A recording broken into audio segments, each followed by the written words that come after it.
I'm still not sure why we picked the coldest, windiest day to do this. Always.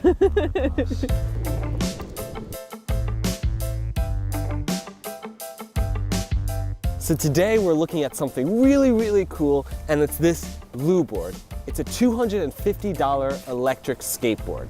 We ride this boosted board. I said that weird, didn't I? Boosted board. But it's big. This Blue Board is half the size. First impressions, definitely very portable. The biggest difference with this skateboard is that the motor is in one wheel. When the boosted board, it's belt driven. So what that means is if your boosted board motor dies, it's really hard to kick push this home. But you also lose a little bit of the torque to go up hills and acceleration. These are the remotes for the Blue Board. They look like little Wiimotes, but they're not. I will say they're very cheap, kind of plasticky feeling. Don't worry, I'm getting a lot of shots of you sniffling. There's no power button on. You just roll the wheel and it beeps and it's on. The little kicktail's nice. Oh, there we go. Whoa! Because it's just one motor in the wheel, it kind of drifts a little bit when you brake hard. I can feel it. So there's a hill right there. I mean, it's going. My board is beeping. These brakes are not stopping me, Sam. That did not stop it at all. One issue too is if you heard some beeping, that was the voltage sag. When there's a high draw of power from the battery, it can't handle it, so it starts beeping, being like, hey, you're drawing a little too much power. I'm sure there's a more technical explanation than that, but that should be good enough for now. Such an ugly name, voltage sag. Voltage sag, saggy voltage. Voltage sag. For saggy voltage. I have the boosted board here. It's not really a fair comparison. Go. I mean, completely stopped in the middle of the steepest part of the hill. Well, clearly that was a pretty big difference. That almost was bad. See here, we're charging it on the go with a portable battery charger. So is this an affordable electric skateboard you actually want to buy? Oh, the pressure of it moving though kicked it down. It is a super fun board to ride. It's light and maneuverable. For a board with a single motor, it does pick up speed on flat trails, but struggles uphill. Yeah, probably setting.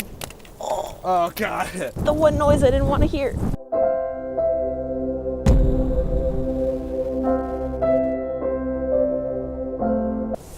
Sam's breaking the GoPro. She's okay. Oh God. There's the board. It was on speed setting too, and I barely leaned on the trigger. The in-wheel hub motor might not be as fast as or brake as easily as a belt-driven system, but the advantage is if you lose power, you can kick push it home easily. So we're just gonna test the kick push capabilities of the board. Leaving my remote here. Away we go! How is it? Feels pretty good. Honestly, like a normal Pennyboard, but like the wheels are so thick, it adds more stability. So if you get stuck somewhere, I think it'd be fine. As long as you know how to skateboard, which I assume you do, you can get home. So, should you buy one? Well, we're conflicted. We backed this on Kickstarter when it was $250, but with an asking price of now $450, it's just way too expensive. It's a shame too, because we actually love the design of the board. It's the perfect size for running errands or to take on a trip. If you're holding it at your side, the rubber grip tape won't rip up your clothes either. This is my face, right before everything goes wrong. The parts seem cheap, especially the plastic remote. The board wasn't actually created by the company SoFlo either. It was manufactured by a Chinese company named Winboard, who makes generic cheap electronics, and then rebranded from the GT-M7 to the Blue Board. The board also claims it comes with an app, however, it's nowhere to be found. When we reached out to the company, they said the app is in final testing stages and will be available for download ASAP.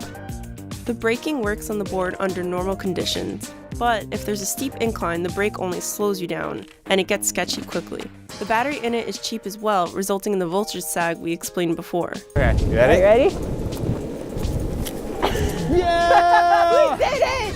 No, I bet that doesn't look anywhere as cool as we think it does right now. There are other brands such as Boosted Board, Evolve, and Riptide who have a much better reputation if you're buying a board for everyday use. But if you already have a board, or if you're not using the Blue Board as your primary mode of transportation, then damn.